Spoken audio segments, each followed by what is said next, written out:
कहानी की शुरुआत होती है एक रहस्यमयी और डरावने जंगल से। रात के सन्नाटे में एक लड़की खून से लथपथ हालत में भाग रही है, जैसे मौत उसके पीछे हो। उसकी सांसें तेज हैं, आंखों में खौफ है और हर कदम के साथ लग रहा है जैसे मौत करीब आती जा रही हो। अचानक पेड़ों के बीच से एक खौफनाक चुड़ैल प्रकट होती है। उसका चेहरा डर से जमे खून की तरह सख्त और उसकी आंखें आग जैसी जलती हुई। वो लड़की का गला पकड़ती है और उसे हवा में उठा देती है। चीख हवा में गूंजती है और तभी ओलिना की आंख खुल जाती है। वो पसीने में भीगी हुई उठ बैठती है। ये सब बस एक डरावना सपना था, लेकिन इतना सच्चा कि रूह कांप जाए। ओलिना इस कहानी की मुख्य कैरेक्टर है और सपना देखने वाली वही लड़की थी। यानी उसका अतीत अभी भी उसका पीछा कर रहा है। अब हमें ओलिना का पति दिखाया जाता है। दोनों एक दूसरे से बेहद मोहब्बत करते हैं, एक खूबसूरत जिंदगी जी रहे हैं, प्यार भरे लम्हों से भरी हुई।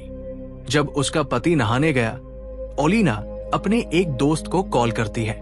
वो मुस्कुराते हुए कहती है, सब कुछ बहुत अच्छा चल रहा है। मैं अपने पति के साथ बहुत खुश हूं और चाहती हूं कि मेरी पूरी जिंदगी उसके साथ ही गुजरे। लेकिन ये सुकून बहुत देर तक नहीं टिकता।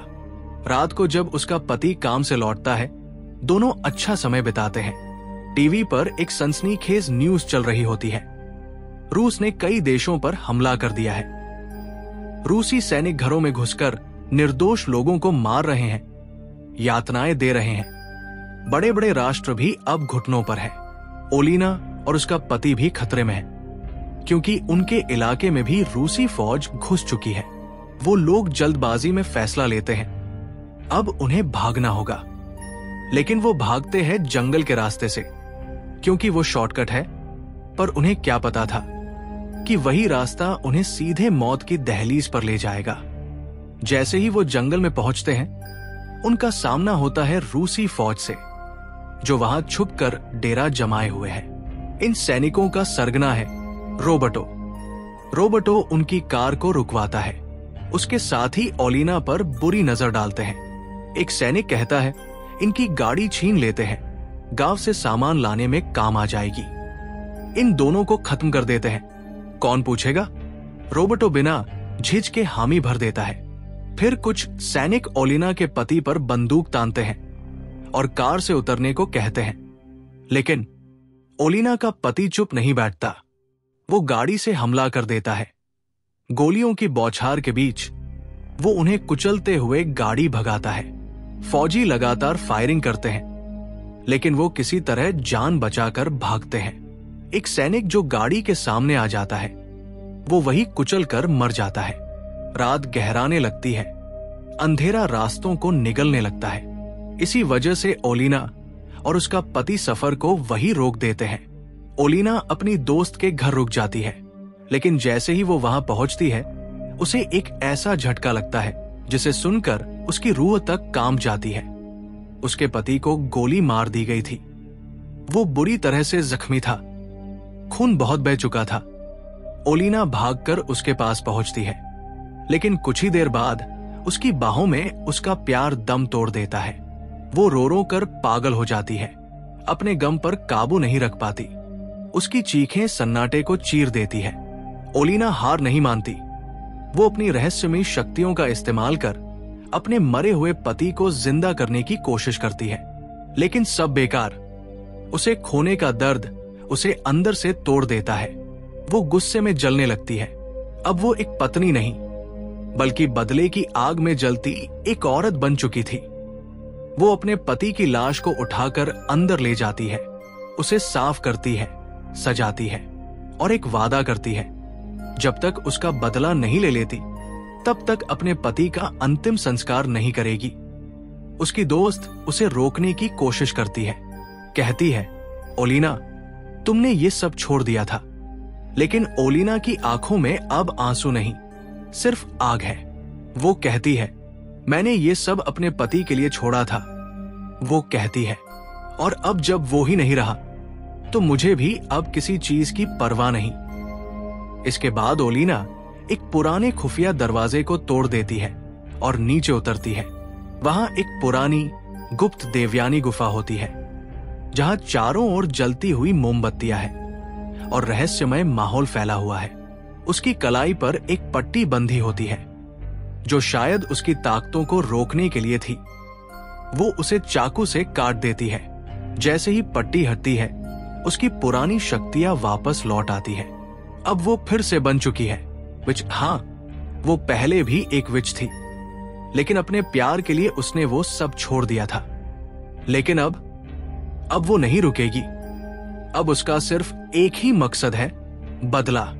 दूसरी तरफ कहानी हमें ले जाती है एक डरावने और वीरान जंगल की ओर, जहां रोबोट जैसे सिपाही तैनात हैं। सूरज की पहली किरण के साथ ही उनका लीडर आदेश देता है, गांव जाओ, जो भी मिले उसे उठा लाओ। उसके इस हुक्म पर सभी सिपाही अपने टैंक के साथ निकल पड़ते हैं। हर किसी के हाथों में चमचमाते हथियार हैं, इसलिए उन्हें किसी का कोई डर नहीं। जैसे ही वो गांव में पहुंचते हैं, लोगों के घरों में घुसकर मारपीट शुरू कर देते हैं। निर्दोष ग्रामीणों को पीटते हैं और उनका कीमती सामान लूट लेते हैं। लेकिन इस बार जो घर उनकी हैवानियत का शिकार बना, उसमें एक अकेली लड़की थी। उन्होंने न सिर्फ उसका सामान छीना, बल्कि उसके साथ घिनौनी हरकतें भी शुरू कर दी। वो बेचारी चीखती रही, रोती रही, लेकिन कोई उसकी मदद को नहीं आया। बाहर कुछ रूसी सैनिक अपने साथियों के वापस लौटने का इंतजार कर रहे थे। तभी वहां एक औरत आती है, जो सब्जियों की बातें करने लगती है। शायद डर के मारे कुछ उल्टा पुल्टा बोल रही थी। उसकी बातों से एक सैनिक इतना गुस्से में आ गया कि उसने बिना सोचे समझे उसके सिर में गोली मार दी, और वो औरत वही तड़प कर दम तोड़ देती है। लूटपाट के बाद ये सारे सैनिक वापस जंगल की ओर लौटते हैं, लेकिन इस बार अकेले नहीं। वो लड़की भी अब उनके साथ थी। एक इंसान नहीं, जैसे कोई चीज, जिससे अब वो जब चाहें, जैसा चाहें, सुलूक कर सकते हैं। सीन चेंज होता है और अब एंट्री होती है ओलिना की। वो चुपचाप उस गाड़ी के पास पहुंचती है, जिसमें कुछ वक्त पहले एक फौजी टकराया था। गाड़ी पर लगे खून के धब्बों से वो एक सैंपल लेती है। ये खून उसी फौजी का था, एक जिंदा, एक कुचला हुआ। लेकिन ये सिर्फ खून नहीं था, ये उसकी मौत की शुरुआत थी। ओलिना उस खून पर एक खौफनाक रिचुअल करती है, और तभी दूर बैठे उस जिंदा फौजी के साथ कुछ अजीब सा होने लगता है। उसके मुंह से लंबे घने बाल बाहर निकलने लगते हैं, इंसानी बाल। हैरानी और डर से सबके चेहरों की हवाइयां उड़ जाती है।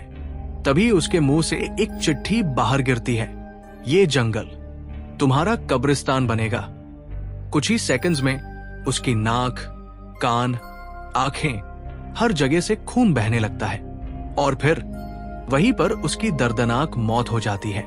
बाकी फौजी डर जाते हैं और उस फौजी की लाश को जमीन में गाड़ देते हैं, लेकिन उनके दिलों में अब एक ही खौफ बैठ चुका था, कहीं ये सब उस लड़की की वजह से तो नहीं। इसी डर से वो उस रहस्यमयी लड़की को बंदी बना लेते हैं और कुछ वक्त बाद वापस जंगल में ले जाकर उसे छोड़ देते हैं। उन्हें लगता है कि ऐसा करने से सब कुछ सामान्य हो जाएगा, पर कहानी यही खत्म नहीं होती। जैसे ही वो लड़की जंगल में अकेली चलने लगती है, एक काली गाड़ी सामने आकर रुकती है। स्टीयरिंग व्हील पर बैठी है ओलिना।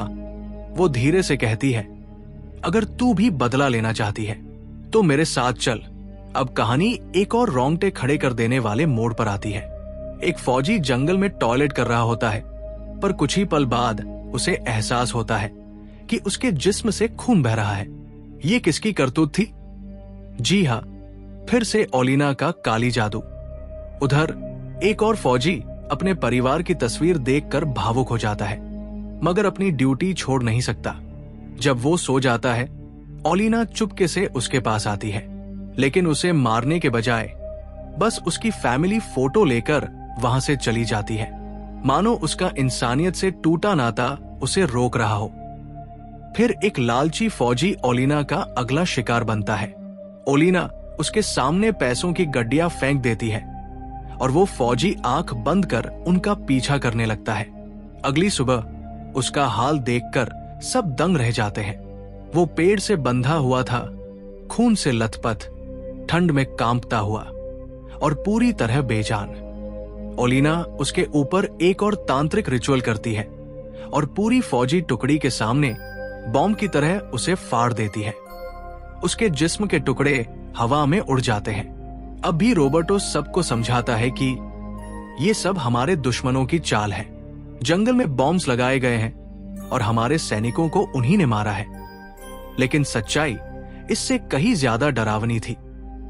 ये बदला था, एक डायन का बदला। दूसरी तरफ ओलिना अब उस सोल्जर की फैमिली पर भी काला जादू कर रही थी। तभी उसकी दोस्त वहां आती है और भावुक होकर कहती है, मुझे पता है ओलिना, तुम्हारा दर्द बहुत गहरा है, तुम्हारे साथ बहुत बुरा हुआ है, लेकिन इसका यह मतलब नहीं कि तुम मासूमों की जान लेती फिरो। बदला लेना ठीक है, पर उन लोगों से जिन्होंने तुम्हें तकलीफ दी है। पर ओलिना उसकी एक भी बात सुनने को तैयार नहीं होती। जैसे ही रिचुअल पूरा होता है, उस सोल्जर की फैमिली पर मौत की परछाइयां छा जाती है। एक एक करके सब मरने लगते हैं। कुछ ही देर में उस सोल्जर के पास अपनी बीवी और बच्चों की लाशों की तस्वीरें आने लगती है। वो घबरा जाता है, आंखें फटी की फटी रह जाती है। उम्मीद की एक आखिरी किरण के तौर पर वो अपनी बीवी को कॉल करता है, लेकिन कॉल उठाया नहीं जाता। टूटे हुए दिल के साथ वो अपने लीडर रोबर्टो के पास जाता है और कहता है, मेरी फैमिली खत्म हो गई है सर, मुझे उनके पास जाना है, प्लीज। लेकिन रोबर्टो बेर्मी से मना कर देता है, जंग अभी बाकी है सोल्जर, तुम कहीं नहीं जा सकते। और तभी उस सोल्जर के पास और भी तस्वीरें आने लगती हैं, जिसमें उसकी बीवी, उसके मासूम बच्चे खून में लथपथ दिखते हैं। वो टूट जाता है, घुटनों पर बैठकर रोने लगता है। उसका डर अब बेकाबू हो चुका था। वो मौके का फायदा उठाकर भागने की कोशिश करता है। भागते हुए वो एक टैंक में बैठता है और वहां से निकलने लगता है। लेकिन तभी रास्ते में ओलिना उसके सामने आ जाती है।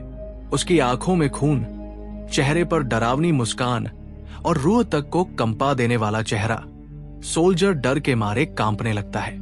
घबराकर वो टैंक को उल्टी दिशा में मोड़ता है और इस गलती की वजह से कुछ सोल्जर्स टैंक के नीचे कुचल कर मारे जाते हैं।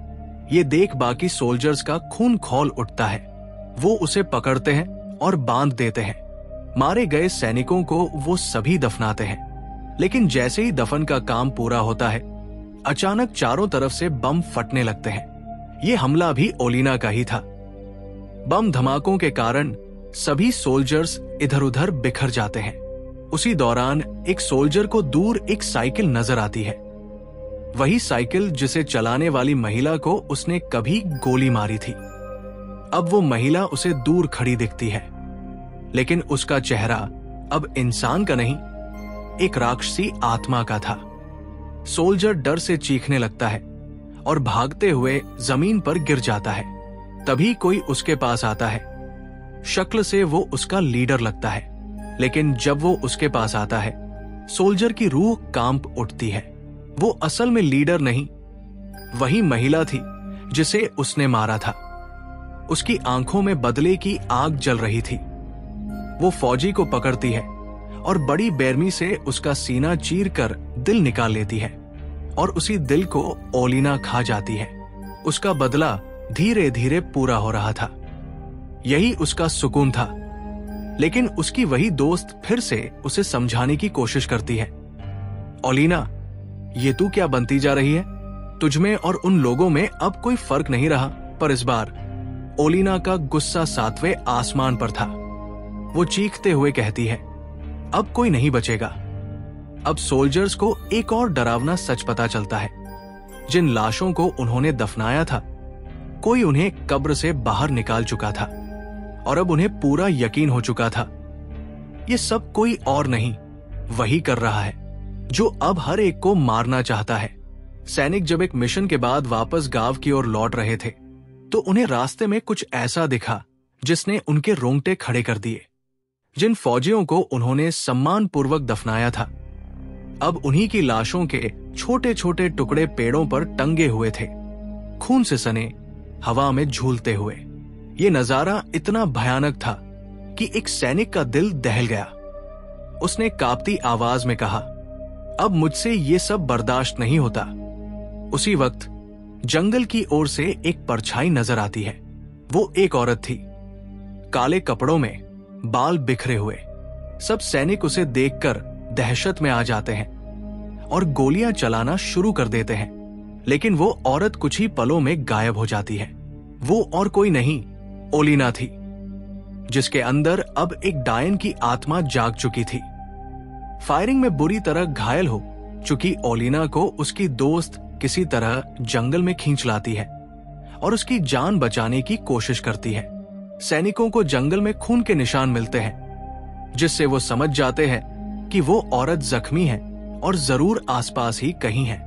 खून के इन निशानों को फॉलो करते हुए वो एक पुराने टूटे फूटे घर तक पहुंचते हैं। 2 सिपाही अंदर जाते हैं, बाकी बाहर निगरानी में खड़े रहते हैं। लेकिन तभी बाहर खड़े सिपाहियों पर ओलिना अपना काला जादू कर देती है। वो दोनों सैनिक अचानक एक दूसरे से लड़ने लगते हैं। बात इतनी बढ़ जाती है कि एक दूसरे को गोली मार देता है। अब अंदर मौजूद 2 सैनिकों में से एक था रॉबर्टो। जब वो शीशे में खुद को देखता है तो एक साथी का चेहरा बुरी तरह जला हुआ होता है। डर के मारे रॉबर्टो उसे गोली मार देता है। फिर अचानक ओलिना वहां प्रकट होती है। रॉबर्टो उस पर पीछे से हमला करता है और उसे नीचे गिराकर गलत करने की कोशिश करता है, लेकिन वो ओलिना नहीं बल्कि उसका साथी ही था, जो उस जादू के कारण उसकी शक्ल में बदल चुका था। रॉबर्टो के इस हैवानियत भरे व्यवहार का सच सामने आते ही असली ओलिना भी वहां पहुंच जाती है। अब वो बदले की आग में जल रही थी।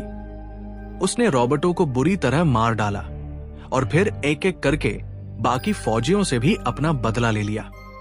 तभी उसकी दोस्त एक चौंकाने वाला सच बताती है, तू मां बनने वाली है, इसलिए तुझे गोलियों से कुछ नहीं हुआ। ये सुनकर ओलिना सन्न रह जाती है। तभी रॉबर्टो का एक साथी पीछे से उसकी दोस्त पर हमला करता है, लेकिन इस बार ओलिना ने कसम खा ली थी, अब किसी को भी बख्शा नहीं जाएगा।